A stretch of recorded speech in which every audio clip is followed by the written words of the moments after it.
భైరవ కోన గురూజీ, మీ యొక్క జాతక రీత్యా జరిగింది, జరుగుతున్నది, జరగబోయేది, మీ యొక్క ప్రతి సమస్యకి పరిష్కారం చెప్పబడును. అన్ని విషయాలు ఫోన్లోనే స్వయంగా చెప్పబడును. ధన సమస్యలు, భార్యాభర్తల మధ్య సమస్యలు, ప్రేమ సమస్యలు, వ్యాపారం, ఉద్యోగ సమస్యలు, వ్యవసాయం, రియల్ ఎస్టేట్, ఇంకా మీకు ఎటువంటి సమస్యలున్నా కూడా పరిష్కారం చెప్పబడును. Cell number 7780581118. పూర్వజన్మ పుణ్యఫలమే వృషభ రాశి వారికి ఊహించని రూపంలో సాక్షాత్తు ఆ పరమేశ్వరుడే వీరిని అనుగ్రహించబోతున్నాడు. కేవలం ఒకే ఒక్క అభిషేకం వృషభ రాశి వారి జీవితాన్నే మార్చేస్తుంది. వీరికి ఉన్నటువంటి దోషాలు, శాపాలు అన్నీ కూడా నశించిపోతాయి. అయితే వృషభ రాశి వారు చేయవలసిన అభిషేకం ఏమిటి? ఈ అభిషేకం ద్వారా వీరు జీవితంలో ఎటువంటి ఫలితాలను పొందబోతున్నారు? అలాగే వీరి జీవితంలో ఆశించిన ఫలితాలను పొందడానికి చేయవలసిన దేవతారాధనతో పాటుగా పాటించవలసిన పరిహారాల గురించి ఈ వీడియోలో వివరంగా తెలుసుకుందాం. కానీ అంతకంటే ముందుగా మీరు గనక మన ఛానల్ని సబ్స్క్రైబ్ చేసుకోకపోతే వెంటనే సబ్స్క్రైబ్ చేసుకుని పక్కనే ఉన్న బెల్ ఐకాన్ నొక్కి ఆల్ సెలెక్ట్ చేసుకుంటే మేము ఇలాంటి వీడియోస్ అప్లోడ్ చేయగానే ముందుగా మీకు నోటిఫికేషన్ వస్తుంది. ఈ రాశి వారిని సాక్షాత్తు ఆ పరమేశ్వరుడే రక్షించబోతున్నాడు. ఈ రాశి వారు ఎవరైతే జీవితంలో అనేక సమస్యలతో ఇబ్బందులు పడుతూ ఉన్నారో, అలాగే కొన్ని శాపాల కారణంగా బాధలు అనుభవిస్తూ జీవితాన్ని భారంగా గడుపుతూ ఉన్నారో, అటువంటి వారికి ఊహించని రూపంలో వారి సమస్యలకు పరిష్కారం లభించబోతోంది. ఈ రాశి వారు కేవలం ఒకే ఒక్క అభిషేకంతో వీరి జీవితంలో ఉన్నటువంటి కష్టాలు, బాధల నుండి విముక్తి పొందవచ్చు. అయితే వీరు చేయవలసిన అభిషేకం ఏమిటి, అలాగే ఈ అభిషేకాన్ని వీరు ఎలా నిర్వహించాలి అనేటువంటి విషయాల గురించి తెలుసుకుందాం. ఈ రాశి వారు చాలా మొండితనం కలిగి ఉంటారు. అలాగే వీరు దూకుడు స్వభావం కలిగి ఉంటారు. అంతేకాకుండా వీరికి కోపం ఎక్కువగా ఉంటుంది. అలాగే ఎవరూ సాధించని పనులను కూడా మీరు సులభంగా సాధించడం వల్ల వీరికి గర్వం అనేది ఎక్కువగా ఉంటుంది. అంతేకాకుండా వీరు ఎంతో ధైర్యంగా ఉంటారు. అలాగే వీరు కుటుంబం పట్ల, జీవిత భాగస్వామి పట్ల ప్రేమను కలిగి ఉంటారు. అయితే వైవాహిక జీవితంలో చిన్న చిన్న విషయాల్లో ఇబ్బందులు ఎదుర్కొంటారు. వీరు కుటుంబ సభ్యుల యొక్క అవసరాలు తీర్చడానికి నిరంతరం కృషి చేస్తూ ఉంటారు. అలాగే చాలా విషయాల్లో వీళ్ళు ముక్కుసూటిగా ఉంటారు. మనసులో ఏమనిపిస్తే అది ధైర్యంగా, నిర్భయంగా చెప్పేస్తారు. అలాగే వీరికి నాయకత్వం వహించడం అంటే చాలా ఇష్టం. రాజకీయం, సాంకేతిక విద్య వంటి వాటిపై ఆసక్తిని చూపుతారు. ముఖ్యంగా ఈ రాశి వారు వీరి యొక్క స్వభావం వల్ల కొన్ని సందర్భాల్లో సమస్యలను కొని తెచ్చుకుంటారు. అలాగే ఈ రాశి వారికి ఉన్నటువంటి దోషాల కారణంగా కూడా వీరు అనేక ఇబ్బందులను ఎదుర్కొంటారు. ముఖ్యంగా వీరికి పూర్వజన్మ దోషాలు, పితృదోషాలు వంటివి ఉంటాయి. వీటితో పాటుగా ఈ రాశి వారు దీర్ఘకాలిక అనారోగ్య సమస్యల వల్ల ఎక్కువగా ఇబ్బంది పడతారు. అయితే ఈ రాశిలో ఎవరైతే ఎటువంటి ఇబ్బందులు పడుతూ ఉన్నారో వారందరికీ ఆ పరమేశ్వరుడి అనుగ్రహం లభించబోతోంది. కేవలం ఒకే ఒక అభిషేకం ద్వారా మీకు ఉన్నటువంటి బాధలు, కష్టాలు, శాపాలు, దోషాల నుండి విముక్తి పొందవచ్చు. అభిషేక ప్రియుడు అయినటువంటి ఆ పరమేశ్వరుడు 12 జ్యోతిర్లింగ రూపాల్లో ఈ భూమండలంపై వెలిచాడు. ఈ విధంగా వెలిసినటువంటి 12 జ్యోతిర్లింగాలకు అనేక విధాలుగా అభిషేకాలు నిర్వహిస్తూ ఉంటారు. ఒక్కొక్క అభిషేకానికి ఒక్కొక్క ప్రాధాన్యత ఉంది. అయితే లింగ రూపధారి అయినటువంటి ఆ పరమేశ్వరులకు ఏ విధంగా అభిషేకం చేయాలి, అలాగే అభిషేకం చేయడం ద్వారా ఎటువంటి ఫలితాలను పొందుతామో తెలుసుకుందాం. మనకున్నటువంటి కష్టాల నుండి, బాధల నుండి, దోషాల నుండి విముక్తి పొందాలి అంటే లింగ రూపధారి అయినటువంటి ఆ పరమేశ్వరునికి మనం ఏ విధంగా అభిషేకం చేయాలి, అలాగే ఏ విధంగా అభిషేకం చేయడం ద్వారా ఎటువంటి ఫలితాన్ని పొందుతామో తెలుసుకుందాం. కంచిలో వెలిసినటువంటి ఏకాంబరేశ్వర శివలింగంకు ధారాభిషేకం చేస్తారు.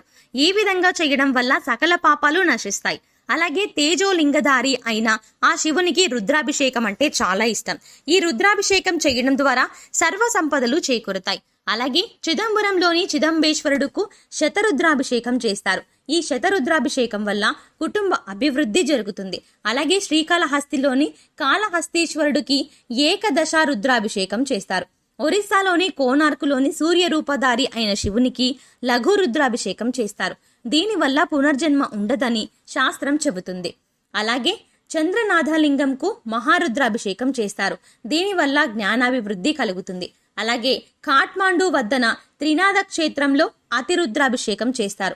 ఈ అభిషేకం వల్ల అఖండ పుణ్యం, ముక్తి చేరుతుంది. అలాగే శివలింగానికి ఆవు పాలతో అభిషేకం చేయడం ద్వారా సంతాన ప్రాప్తి కలుగుతుంది. అంతేకాకుండా బిల్వపత్రం ఉంచిన నీటితో అభిషేకం చేయడం ద్వారా ఆయువు, ఆరోగ్యము అభివృద్ధి చెందుతుంది. అలాగే స్వచ్ఛమైన నీటితో అభిషేకం చేయడం వల్ల సకల వర్షాలు కురుస్తాయి. కొబ్బరి నీరు, తేనె, పండ్ల రసం, చెరుకు రసం, నెయ్యి లాంటి వాటితో అభిషేకం చేస్తే సకల పాపాలు నశించి ఆరోగ్యం, ఐశ్వర్యం, వంశాభివృద్ధి జరుగుతుంది. అంతేకాకుండా శివపూజ మహత్యంలో చాలా విశేషమైనటువంటి అభిషేకాన్ని గురించి వివరించారు. అదే సహస్ర ఘటాభిషేకం.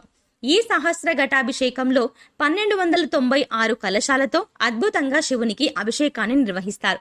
ముందుగా ఈ అభిషేకానికి 1296 కలశాలను సిద్ధం చేసుకుంటారు.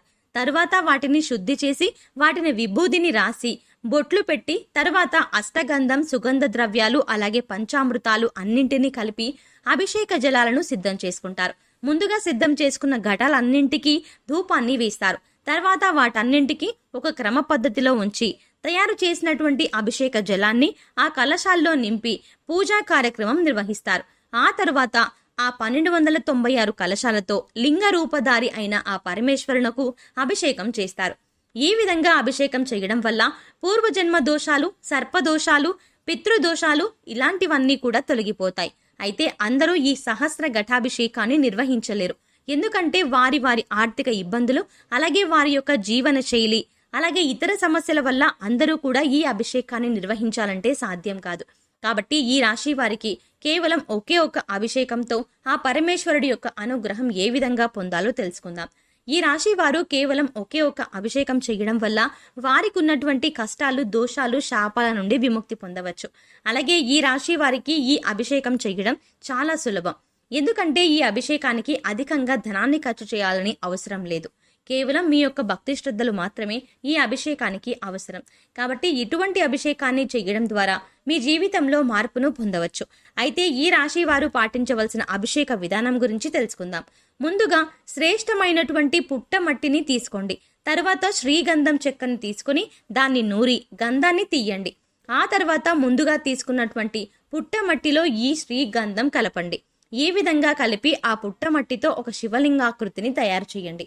ఈ విధంగా తయారు చేసినటువంటి లింగానికి చందనం, సుగంధ ద్రవ్యాలు, కస్తూరి, అలాగే గంగాజలము, పంచామృతాలతో మీకు వీలైనటువంటి వాటితో 20 రోజుల పాటు అభిషేకాన్ని ప్రతిరోజు నిర్వహించండి. అలాగే శివలింగం దగ్గర ప్రతిరోజు బిల్వ దళాన్ని ఉంచండి. ఈ విధంగా 20 రోజుల పాటు అభిషేకం చేయడం ద్వారా ఈ రాశి వారి జీవితమే మారిపోతుంది. వీరికి ఉన్నటువంటి శాపాలు, దోషాలు అన్నీ కూడా తొలగిపోతాయి. అంతేకాకుండా ఈ విధంగా తయారు చేసినటువంటి శివలింగాన్ని గుండెల దగ్గరగా పెట్టుకొని ఓం నమ శివాయ, ఓం నమ శివాయ అని 108 సార్లు జపించడం ద్వారా వీరికి ఉన్నటువంటి అనారోగ్య సమస్యలన్నీ తీరిపోతాయి. అలాగే ఈ రాశి వారు జీవితంలో ఆశించిన ఫలితాలను పొందడానికి పాటించవలసిన పరిహారం గురించి తెలుసుకుందాం. ఈ రాశి వారు సూర్యుని అనుగ్రహం కొరకు సూర్య బీజ మంత్రాన్ని ప్రతినిత్యం జపించాలి. అలాగే వీధి శునకాలకు అంటే కుక్కలకు ఆహారం అందివ్వాలి. నలుపు, తెలుపు రంగులో ఉన్న కంబలి దానం చేయాలి. ఉలవలతో చేసిన ఆహార పదార్థాలు పేదలకు పంచాలి. ఉలవలను నీటిలో నానబెట్టి గోవులకు తినిపించాలి. అలాగే మంగళవారం నాడు ఉపవాస నియమాన్ని పాటించడం, సుబ్రహ్మణ్య స్వామి దర్శనాన్ని చేసుకోవడం శుభ ఫలితాన్ని ఇస్తుంది. సో చూసారు కదండి, కేవలం ఒకే ఒక అభిషేకం ఈ రాశి వారి జీవితాన్ని ఏ విధంగా మార్చేస్తుంది, అలాగే ఈ అభిషేకం ద్వారా వీరికి ఉన్నటువంటి శాపాలు, దోషాలు ఏ విధంగా నశించిపోతాయి వంటి విషయాల గురించి ఈ వీడియోలో వివరంగా తెలుసుకున్నాం కదా. ఈ వీడియో మీకు నచ్చినట్టయితే లైక్ చేయండి. మీ ఫ్రెండ్స్ అండ్ ఫ్యామిలీ మెంబర్స్లో ఎవరైనా వృషభ రాశి వారు ఉంటే వారికి ఈ వీడియోను షేర్ చేసుకోవడం మర్చిపోకండి. ఇప్పటి వరకు మీరు కనుక మన ఛానల్ని సబ్స్క్రైబ్ చేసుకోకపోతే వెంటనే సబ్స్క్రైబ్ చేసుకుని పక్కనే ఉన్న బెల్ ఐకాన్ నొక్కి ఆల్ సెలెక్ట్ చేసుకుంటే మేము ఇలాంటి వీడియోస్ అప్లోడ్ చేయగానే ముందుగా మీకు నోటిఫికేషన్ వస్తుంది. మరో చక్కటి వీడియోతో మళ్ళీ కలుద్దామండి.